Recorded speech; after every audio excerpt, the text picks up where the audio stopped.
On the Republican side, nominee, former President Donald Trump, he is also looking to stay in the headlines however he can. He's got a tour of the battleground states. He'll be in Michigan today. He was in Pennsylvania yesterday. And in that state, he gave an exclusive interview to our CBS News political correspondent, Caitlin Huey-Burns. Take a listen. I do want to ask about your opponent, Kamala Harris, the vice president. You have criticized her appearance, you've criticized her intelligence. Is that the message to win over those moderate voters that you're going to need in the middle? No, I don't think so. I think that the message is what a bad job they've done. I mean, if you look at this economy, if you look at inflation, and, you know, I love this country. I have to do what it takes to win. Why insult her intelligence? Well, I have to do that. Well, I don't think she's a very bright person. I do feel that. I mean, I think that's right. I think I am a very bright person. And a lot of people say that. I don't think she's a very bright person. And you know what? Our country needs a very smart person. And I don't think she's a very smart person. So I'm not looking to, I don't consider that an insult. That's just a fact. But what evidence do you have for that? I looked at the things that she said. I looked at the way she deals. I looked at her record of her crazy record. I look at her policies. I just don't happen to think so. Lindsey Graham said that Trump, the showman, will not win this election. Look, I like Lindsey. I don't care what he says, okay? Lindsey wouldn't have been elected if I didn't endorse him. We are 1 month removed from the assassination attempt on your life. Yeah. I'm wondering if you are suffering any PTSD from that experience. No, not at all, but I do, in thinking about it, it's a miracle that I wasn't killed, as you know.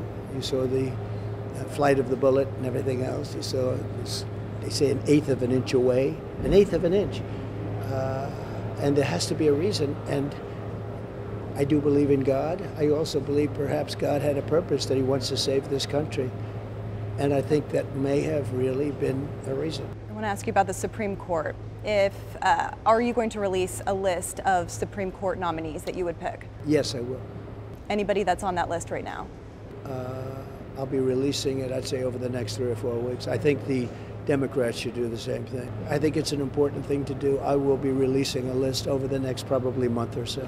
As president, would you enforce the Comstock Act, which could prohibit the sale of or the distribution of medication abortion by mail? No, we will be discussing specifics of it, but generally speaking, no, I would. You would not enforce the Comstock Act? I would not do that. Should medication abortion be widely available? Well, it's going to be available, and it is now. And as I know it, the Supreme Court has said, keep it going the way it is. And we're joined now by Caitlin Huey-Burns, who conducted that interview with the former president. Caitlin, what more did former President Trump have to say to you? What stood out? And there's always a conversation about whether he will change. He has not changed, even with some very big moments in his life recently. But will he change his campaign now that the race seems to be tightening?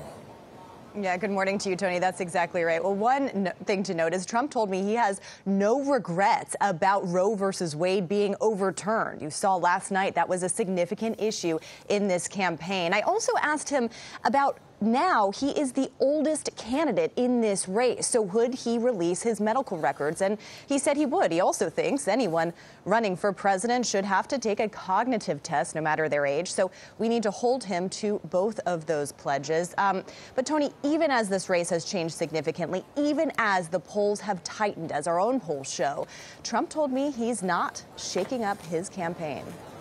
Tony. All right, Caitlin, thank you very much. I'm going to send it back to our colleagues in New York with a note about that question of change with Donald Trump. There was a moment when, after the assassination attempt, people thought his style might shift, a certain seriousness might come over him. That has not been the case. And as Kamala Harris has become officially the nominee of the Democratic Party, if anything, it seems he's resorted to even more of the attacks, the criticism, the insults, the things that we've become familiar with over the many years, guys. He is who he says he is. That's what he's been saying his entire public life. Tony, thank you very much.